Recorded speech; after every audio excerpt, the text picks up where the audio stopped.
वालेकुम dear students. तो जैसा कि आपको पता है कि हमने न्यू 9th क्लास का कोर्स स्टार्ट किया हुआ है और 4th चैप्टर की फर्स्ट एक्सरसाइज पे हैं और उसके भी पहले 3 क्वेश्चंस कंप्लीट कर चुके हैं और उनकी वीडियोस आपको मिल जाएंगी प्लेलिस्ट में।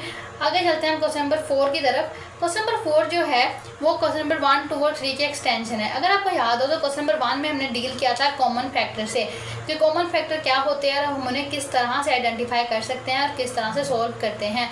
हमने उसके बाद क्वेश्चन नंबर 2 में हमने क्या डिस्कस किया है कि अगर हमारे पास कॉमन फैक्टर डायरेक्टली ना हो तो हम क्या करेंगे कि हम जो हमारा सेंटर वाला एलिमेंट होता है या पार्ट होता है पॉलिनोमियल का जिसमें x की पावर 1 होती है उसको हम लोग थोड़ा एडजस्ट करते हैं तो फिर हम उसमें से कॉमन फैक्टर निकाल लेते हैं। Question number 3 exactly question number 2 जैसा ही था, लेकिन उसमें जो एक और एक्स्ट्रा चीज़ हमें सिखाई वो ये थी कि हमने प्लस माइनस के साइन के साथ थोड़ा सा काम करना सीखा। अब क्वेश्चन नंबर 4 जो है यहाँ पे प्लस का साइन हो माइनस का साइन हो सकता है, कॉमन फैक्टर हमें नहीं होंगे, हमें खुद से निकालने होंगे। वेरिएबल चेंज हो सकते हैं, लाइक x की जगह पे y हो सकता है, z हो सकता है, t हो सकता है। तो क्वेश्चन नंबर 4 करते हैं और इस एक्सरसाइज को भी कंप्लीट करते हैं। क्वेश्चन नंबर 4 का फर्स्ट पार्ट देखो क्या है, 2 है, 2x² + 7x + 3। मैंने आपको ये सिखाया है कि हम 2 और 3 को करते हैं मल्टीप्लाई, तो जो नंबर हमें मिलेगा वो क्या है 6 मिलेगा। अब हम 6 के कुछ इस तरह से फैक्टर्स ढूंढेंगे कि अगर हम उनको मल्टीप्लाई करें तो आंसर तो 6 ही आए, लेकिन अगर हम उनको जमा या माइनस करें तो आंसर ये हमारे पास दरमियान वाला सेंटर वाला जो नंबर है 7 वो आए। 6 को क्या कर सकते हैं हम लोग, 1 को अगर हम करें 6 से मल्टीप्लाई तो आंसर क्या आता है 6। ठीक है, अब हम 6 और 1 को कुछ इस तरह अरेंज कर सकते हैं कि हमारे पास आंसर जो है वो 7 आ जाए। बिल्कुल कर सकते हैं। अगर हम 6 और 1 को ऐड कर लें तो हो सकता है ना काम, तो हम लिहाजा यही करने वाले हैं। हम ये लिखेंगे 2x² जो है इसको आप नहीं छोड़ोगे, प्लस आप लोग x लिखोगे, प्लस 6x लिखोगे और प्लस लिखोगे 3। मतलब पहली टर्म और आखिरी टर्म को तो आपने बिल्कुल नहीं छेड़ा, आपने जो दरमियान वाली थी उसको रिप्लेस किया है। इन दोनों में से कॉमन क्या आ रहा है, सिर्फ x कॉमन है।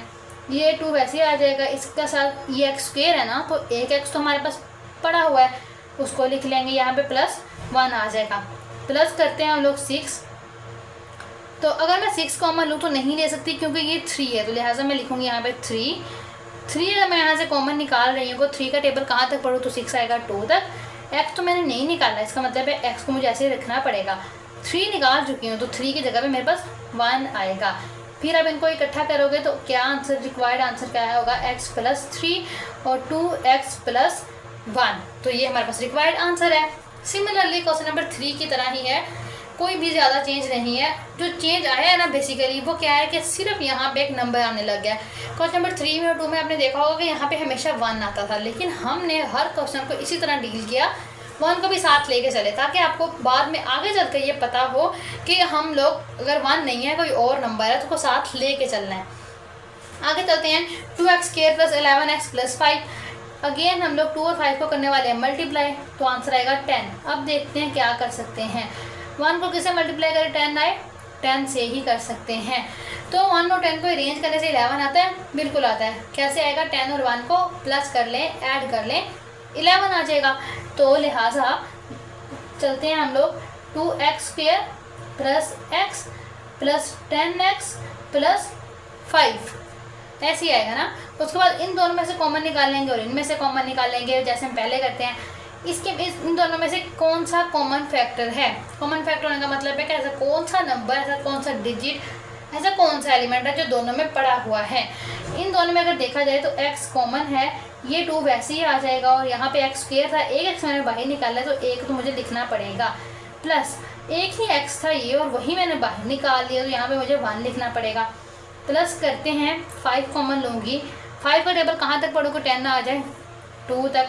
x तो मैंने नहीं निकाला ना यहाँ से, तो मैं यहाँ पे x वैसे लिखूँगी। हाँ 5 मैं निकाल चुकी हूँ, तो इसकी जगह मैं 1 लिख लूँगी। इनको इकट्ठा करेंगे तो हमारे पास रिक्वायर्ड आंसर आ जाएगा x + 5, साथ में आ जाएगा 2x + 1। तो ये हमारे पास रिक्वायर्ड आंसर है, तो इसमें कोई भी टफ चीज़ तो नहीं है। उसके बाद हम लोग चलते हैं इसके 4th पार्ट की तरफ, क्योंकि 3rd बहुत आसान है, आप लोग ईजिली उसे हैंडल कर सकते हो। 4th की तरफ चलते हैं। 3x² + 5x + 2 है, तो ये भी बिल्कुल बहुत इजी, लेकिन देख लेते हैं हम लोग। 3 और 2 है तो 6 के हम लोग बनाते हैं फैक्टर्स, तो 1 को किससे मल्टीप्लाई करें कि 6 आ जाए, 6 से ही करना पड़ेगा।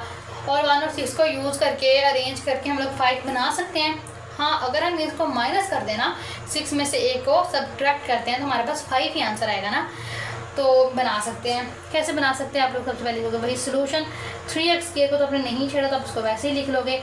इसको यूज़ करोगे अब आप +6 +6x +2। अब जो बच्चे ध्यान से सुन रहे हैं वो फ़ौरन ये गलती कैच कर चुके होंगे कि यहाँ पे 6 और इस x को प्लस करने से 7 आएगा, 5 नहीं। तो क्या करना था, हमें माइनस करना था, तो लिहाजा इसके साथ मैं लगा लेती हूँ माइनस का साइन। अब देखो ज़रा, अगर मैं माइनस का साइन लगा लूँ तो फिर मसला हल होता है। 6 में से 1 निकाल देंगे तो आंसर आएगा 5।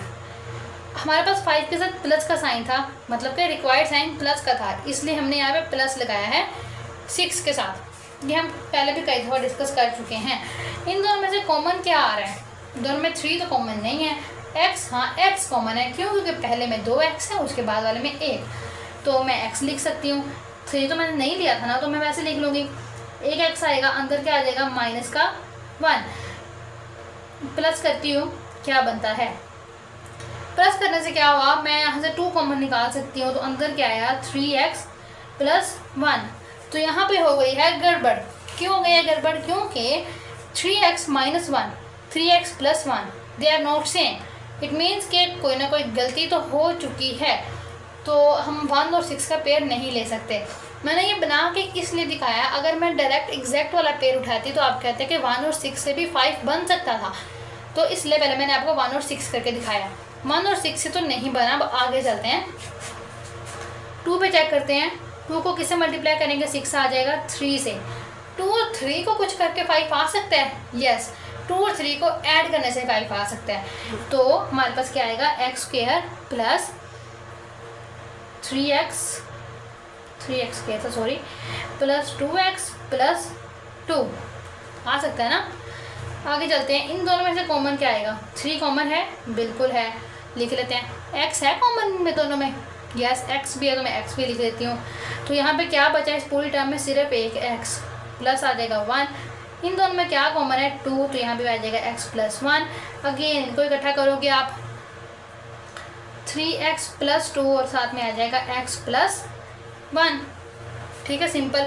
अब यहाँ से आपको ये आइडिया हो गया होगा कि ज़रूरी नहीं है कि आपका पेयर पहली दफ़ा में ही ठीक बन जाए, तो आपको थोड़ा सा सोचना पड़ेगा, देखना पड़ेगा। और हाँ, मुझे पता कैसे चला कि मेरे आप पेयर गलत है, क्योंकि 3x - 1 नहीं है, 3x + 1 है। इन दोनों का एक जैसा होना बहुत ज़रूरी है, वरना तो गलत हो जाएगा। आगे चलते हैं क्वेश्चन नंबर 5 की तरफ। उसमें क्या है, 3y² - 11y + 6। तो यहाँ पे क्या चेंजिंग आई है? x से y में शिफ्ट हुआ है, क्वेश्चन कोई ख़ास चेंजिंग आई नहीं है। तो हम लोग देखते हैं क्या हो सकता है इसका। 6 को 3 से करेंगे मल्टीप्लाई, तो 18 को इस तरह से अरेंज करो कि आंसर आ जाए 11। 1 को 18 से करेंगे तो 11 नहीं आ सकता। 2 को अगर मैं करूँ 9 से तो 11 आ सकता है, आ सकता है 9 और 2 को प्लस करने से। ओवरऑल नेगेटिव क्या है? माइनस का। तो इन दोनों के साथ अगर हम माइनस लगाऊँ तो अगर -2 - 9 का मतलब होता है -11। ठीक है, तो ये बात आप जो साइंस के साथ खेल लेना, ये आपको आना चाहिए। 3y² - 9y - 2y + 6। इन दोनों में कॉमन क्या आएगा? एक तो 3 ही कॉमन है, दूसरी बात एक y भी कॉमन है। यहाँ से सिर्फ एक y बचा, यहाँ से 3 बचा। -2 आएगा, यहाँ से एक ये y बचा हुआ है, और इस जो माइनस हमने बाहर निकाला है ना, इसकी वजह से ये साइन होगा चेंज और ये माइनस हो जाएगा। 2 का टेबल कहाँ तक पढ़ें कि 6 आ जाए, वो होगा 3 होगा, जाहिर सी बात है।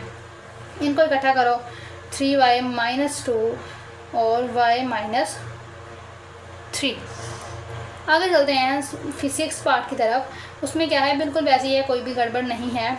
2 को 2 से करेंगे मल्टीप्लाई, तो आंसर क्या है? 4।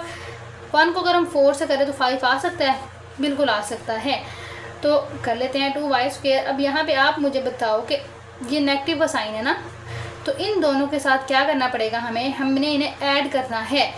तो हम लिखेंगे -4y - y + 2। अब क्यों लिखा है मैंने इस तरह? क्योंकि मुझे रिक्वायर्ड साइन माइनस का था। अगर मैं -4y + y करती तो आंसर -3y आता, -5y नहीं। क्या कह रही हूँ मैं, अगर मैं लिखती -4y + y तो आंसर क्या था, -3y, लेकिन मुझे चाहिए क्या, -5y। तो इसलिए दोनों के साथ माइनस लगा के उसे जमा किया है, तो हमारे पास आंसर आ गया है। कॉमन देखते हैं इन दोनों में क्या है। एक तो 2 तो कॉमन है ही है और एक y भी कॉमन है। यहाँ सिर्फ एक y बचा और ये -2 बचा है। अब यहाँ पे आती है कन्फ्यूजन। अब देखो, मैं -i को इस साइड पे लिखूँ या 4y को उस साइड पे लिखूँ तो कोई फ़र्क नहीं पड़ेगा। अभी आप देखोगे कैसे, जब कुछ भी कॉमन नहीं आ रहा होता, y + 2 है ना, इनमें कोई भी कॉमन फैक्टर नहीं है, तो आपने याद रखना है कि जब कोई भी कॉमन फैक्टर नहीं आ रहा होगा तो 1 फिर भी आप ले सकते हो। तो -1 अगर मैं यहाँ पे लिख दूँ तो ये आ जाएगा y - 2, क्योंकि 1 जो है वो सबका फैक्टर होता है, सबके अंदर 1 तो पड़ा ही होता है, तो इसलिए हम 1 को कॉमन निकाल सकते हैं। 2y - 1 हो जाएगा और y - 2 हो जाएगा, तो ये हमारे पास रिक्वायर्ड आंसर है। चलते हैं इसके 7th पार्ट की तरफ। उसमें क्या चेंजिंग आई है, x और y की जगह पे अब z आ गया है, कोई ख़ास चेंजिंग नहीं आई है। ये कैसे करेंगे हम लोग इसे, अब ये 6 और 4, तो ये आ गया 24 को कैसे करें हम लोग कि आंसर 11 आए। देखते हैं, 24 आएगा तो नहीं, 2 से करेंगे तो 12, ये भी नहीं थी, 3 से करेंगे तो 8 और 8, 9, 10, 11, तो हाँ इससे 11 बन सकता है। तो हम लोग लिखेंगे 4z² - 8z - 3z + 6। Question number 4 में एडिशन ये हो रही है कि इसमें कॉमन फैक्टर निकालना थोड़ा सा टफ आ रहा है, लेकिन आपने परेशान नहीं होना। अब इन दोनों में से कॉमन चीज़ क्या है, एक तो 4 ही कॉमन आ रहा है, दूसरी चीज़ नंबर्स में से भी कुछ ना कुछ कॉमन आ रहा है, सॉरी डिजिट्स अल्फ़ाबेट्स में से z। ठीक हो गया, अंदर क्या बचा, एक z, साथ में -2। आगे देखते हैं, कॉमन लेंगे -3, z बचेगा अंदर -2, ये दोनों सेम हो चुके हैं। 4z - 3 z - 2, और हमने -3 कॉमन क्यों लिया है ये हम पहले भी डिस्कस कर चुके हैं, क्योंकि अगर हम +3 लेंगे तो हमारा जो सवाल है वो हल नहीं होगा, ये दोनों चीज़ें सेम नहीं आएंगी। अगर ये अंदर वाली चीज़ सेम नहीं आती तो फिर इसका मतलब हमने फैक्टर गलत बनाए होते हैं, तो हमें शुरू से दोबारा करना पड़ता है। तो अपने देखभाल के ध्यान से देखना है कि प्लस माइनस के साइन को कैसे अरेंज करना है, किसके साथ प्लस लगाना है, किसके साथ माइनस लगाना है, हमने किस टाइम पे क्या करना है, कैसे कॉमन निकालना है, और अगर हम माइनस का कॉमन निकाल रहे हैं तो क्या इफ़ेक्ट होगा बाकी अंदर पड़े हुए साइंस पे। ये 3-4 बातें जो अलजबरा में, जो फैक्टराइजेशन में बहुत ज़रूरी होती हैं, और अगर आपको ये बातें पता हैं, ये बेसिक्स पता हैं, तभी आप इस 4 चैप्टर पे मुकम्मल ग्रिप हासिल कर सकते हो, अदरवाइज़ तो ये बहुत टफ लगेगा आपको। तो यहाँ पे हमारी 4.1 एक्सरसाइज कंप्लीट होती है। अब हम 4.2 एक्सरसाइज स्टार्ट करेंगे एक न्यू वीडियो में। तब तक के लिए अल्लाह हाफिज़, मिलते हैं न्यू वीडियो में।